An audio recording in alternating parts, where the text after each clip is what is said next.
Hey everybody, welcome back to another WV Guns and Goats video. Beautiful day in West Virginia here. However, it's a little bit windy, so please bear with any kind of wind noise that you might hear.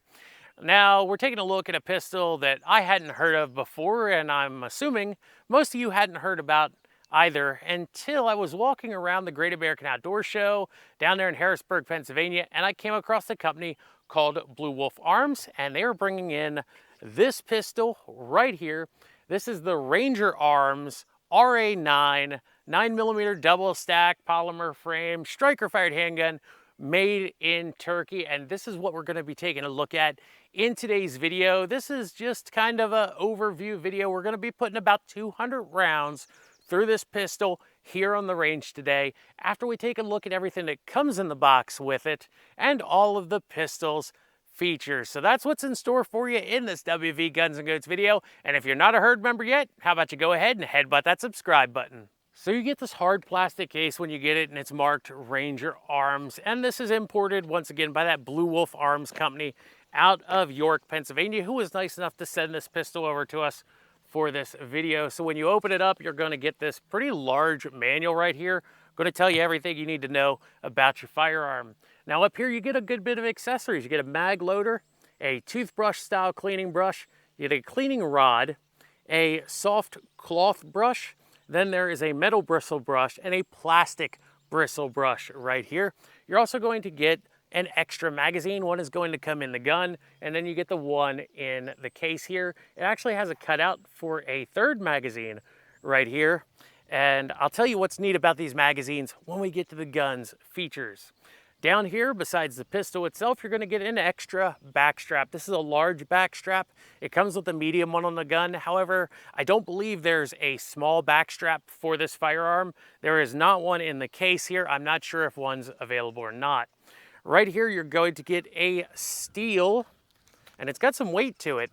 It's a optic plate, and this will adapt the optics cut on the slide to a RMR footprint optic. However, I don't believe there are any other options for red dot footprints on this firearm.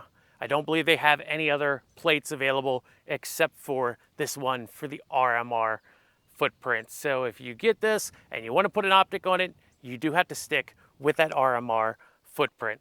Let's get the pistol out of here and take a look at its features. So first we'll start off just by showing you that the pistol is unloaded and ready to be talked about here. And this is the RA9 D2 from Ranger Arms.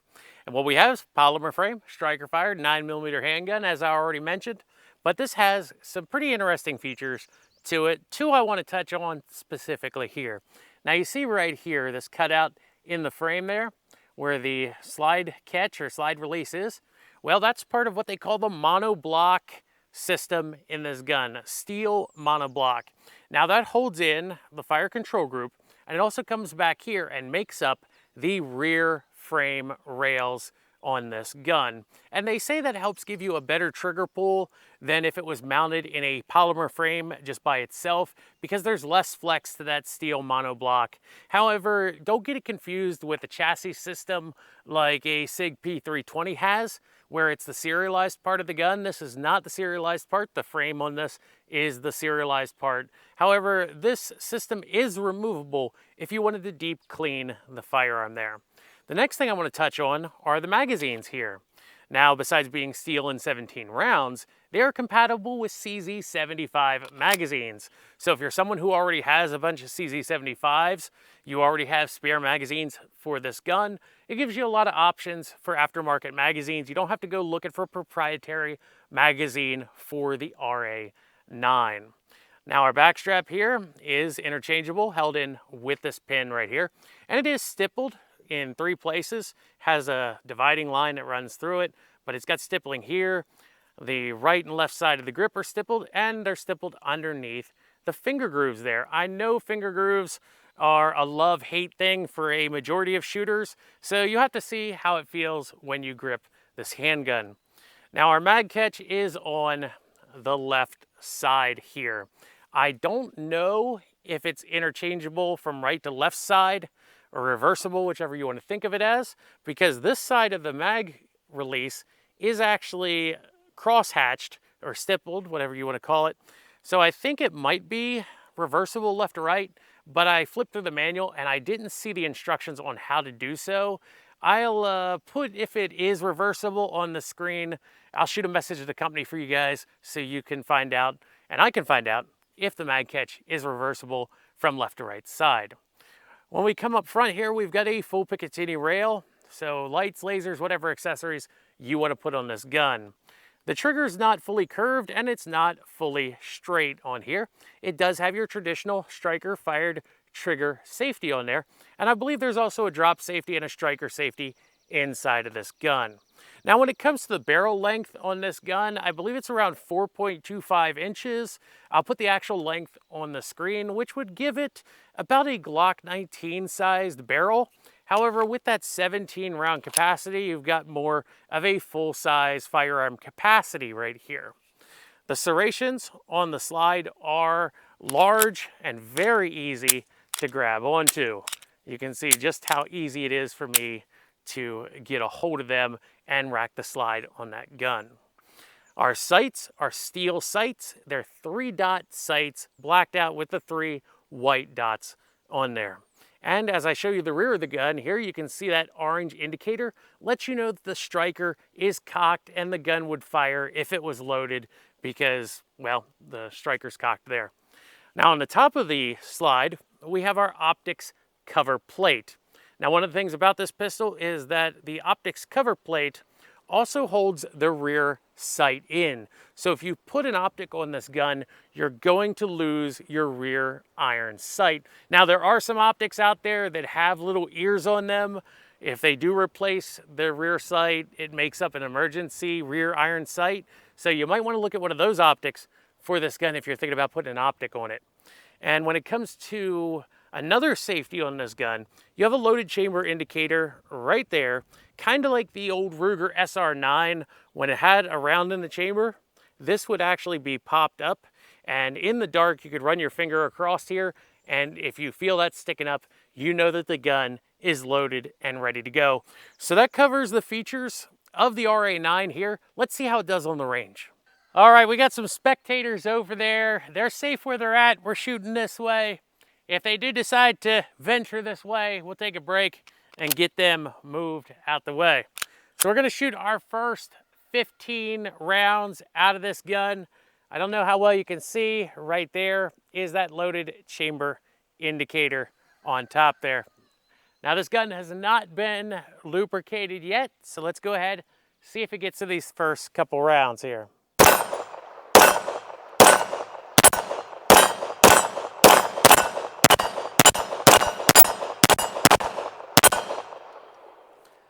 All right, that was 15 rounds of the CCI Blazer ammo. So that 15 rounds went pretty well. Try another here on the steel plate.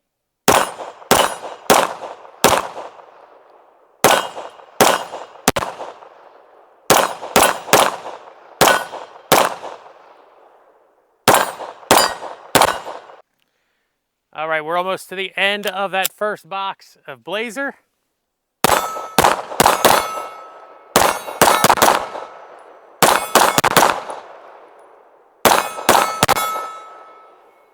Last 5 rounds of that Blazer 115.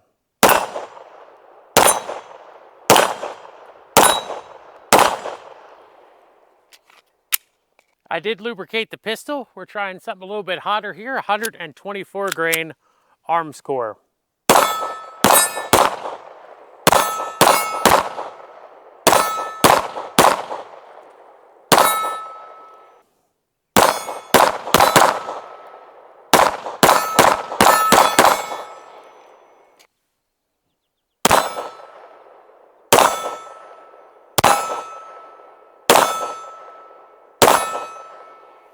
So our first shots, first 50 some plus rounds, we shot some of the arm.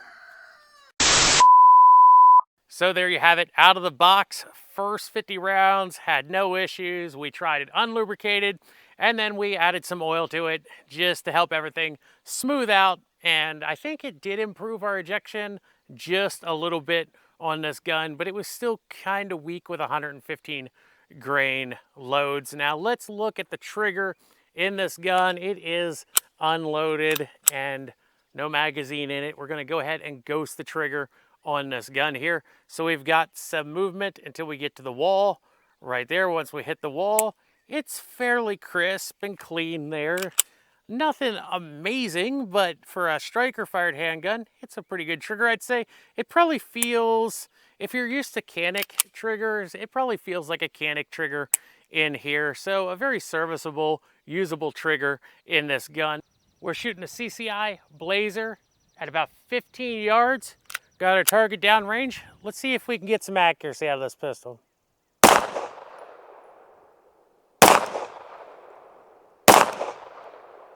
Shooting high and left.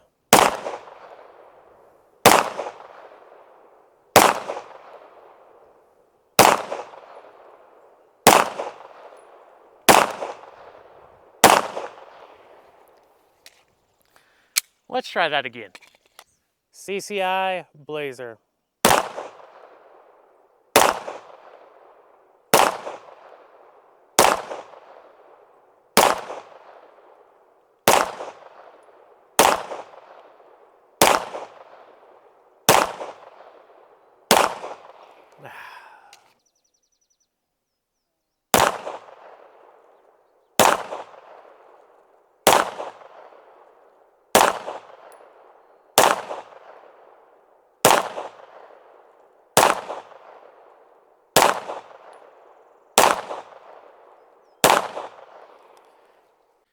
Our groups are getting better. Hope I didn't just jinx myself with this group here.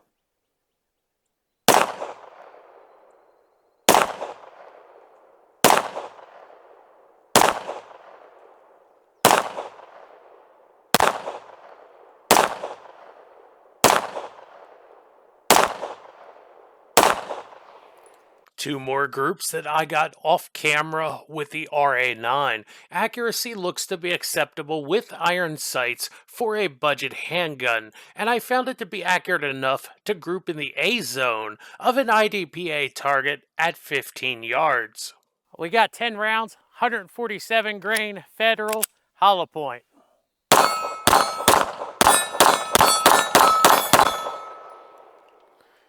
No issues with the Federal hollow point there. 124 grain arms core jacketed hollow point.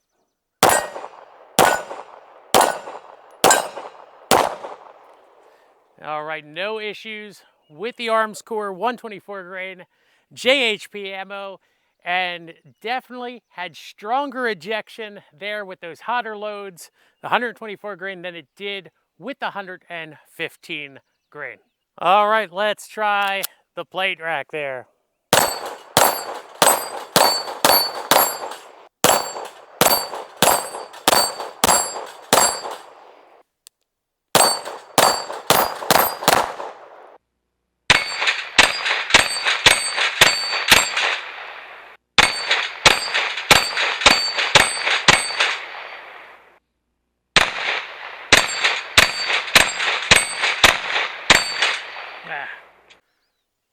So everybody, for a handgun that I'd never heard of before, the Ranger Arms and Blue Wolf Arms RA9, this gun in our first shots video here did excellent right out of the box. The gun chewed through all the ammo that we put through it and just kept asking for more.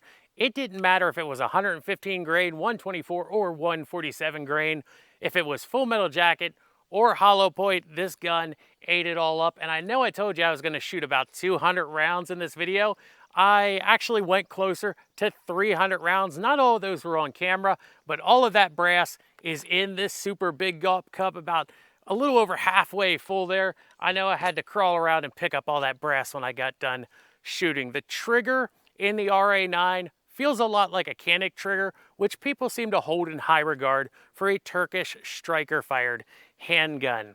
The fact that you can then put an optic on this gun can alleviate the next issue that I had with this gun, which is it shooting high at 15 yards, because these sights, in the manual, it tells you that these sights are set up for a 25-yard zero. So if you're going to do a lot of shooting at under 25 yards, you may want to consider an optic for this gun if you pick one of these up. In fact, let me know in the comments section down below if you want to see me put an optic on this gun and bring it back out here and do some more shooting with it. Another thing I liked about this gun was that these magazines are CZ75 compatible magazines. So it's easy to get aftermarket magazines or just extra magazines in general for this gun. You don't have to go looking for a proprietary magazine. Your local gun shop probably carries spare CZ75 mags. So everybody, there you have it. My first impressions, first shots with the Ranger Arms RA9. And as always, if you're not out there having fun shooting, well, what are you doing?